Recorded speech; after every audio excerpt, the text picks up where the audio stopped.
Hello, everyone, and welcome to U.S. History on Location. Today, we are at the Quarry Bank Mill, 30 miles east of Liverpool, to learn about the process of creating manufactured goods in Great Britain.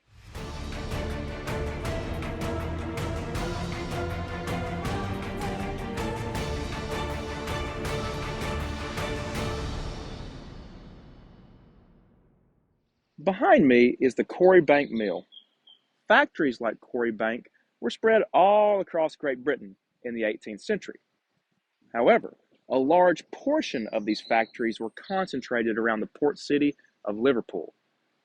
Factories like the one behind me would manufacture goods such as textiles and guns, which were in high demand in West Africa. This period in the middle of the 18th century is considered the Industrial Revolution in Great Britain.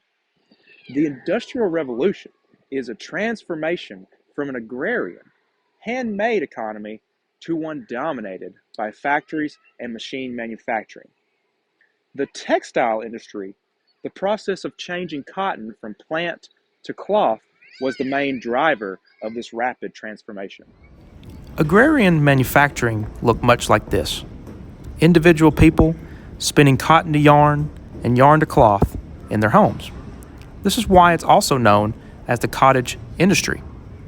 This lasted for a long time, but was eventually replaced by the faster, much more efficient factory system powered by machines. By the beginning of the 18th century, the cottage industry was rapidly replaced with the factory system. A factory system is much more efficient than the cottage industry. In a factory system, the production of an item with the assistance of machinery is divided up among workers under one roof. Machine inventions started in 1733 with the flying shuttle, followed by the spinning jenny, the water mule, and finishing in 1779 with the spinning mule. Early machines were powered by water wheels, but eventually became powered by steam and electricity. Working conditions in factories were some of the worst on earth. Men, women, and children worked in textile factories, but it was mostly women and children, as they had smaller hands to work on the smaller parts of the machinery. Children, being small in stature, were especially good at climbing into the machines to fix them. This was before we had laws that standardized the 40-hour, 5-day work week. So work weeks in the 18th century could easily span 16-hour days, 6 days a week.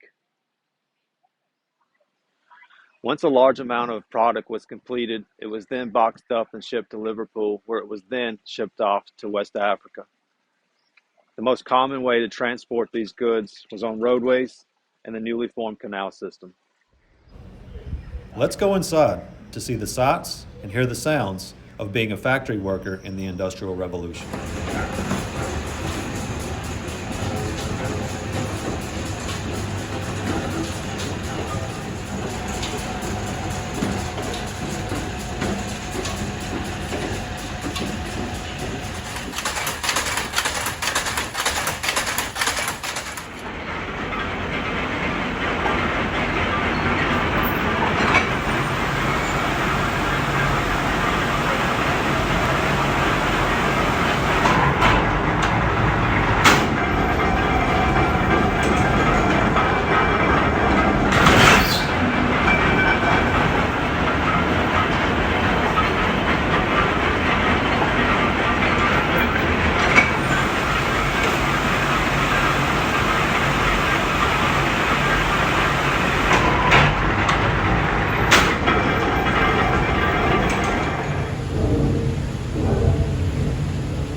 Triangular trade developed over a period of time from the early 16th century to the late 19th century.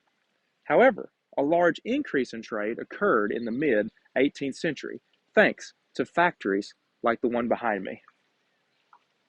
This rise in production of goods in the factory system directly correlated with the increase of triangular trade as well as the Atlantic slave trade. With the rise of production of luxury goods such as textiles and firearms, this meant that Great Britain was shipping more product to West Africa. With this increase in production, this meant that factories needed more raw materials. Well, who was producing these raw materials? Enslaved people in the Americas were producing these raw materials, which led to an increase of these enslaved people being brought from West Africa to the New World to be used as a labor force. Let's finish up with some questions. Number one, in 3 sentences, describe the cottage industry and how it worked. Number two, in 3 sentences, describe the factory system and how it worked. Number three, describe what the work week was like for factory workers and how many hours per week they worked. And number four, describe how the factory system affected triangular trade, specifically all three parts.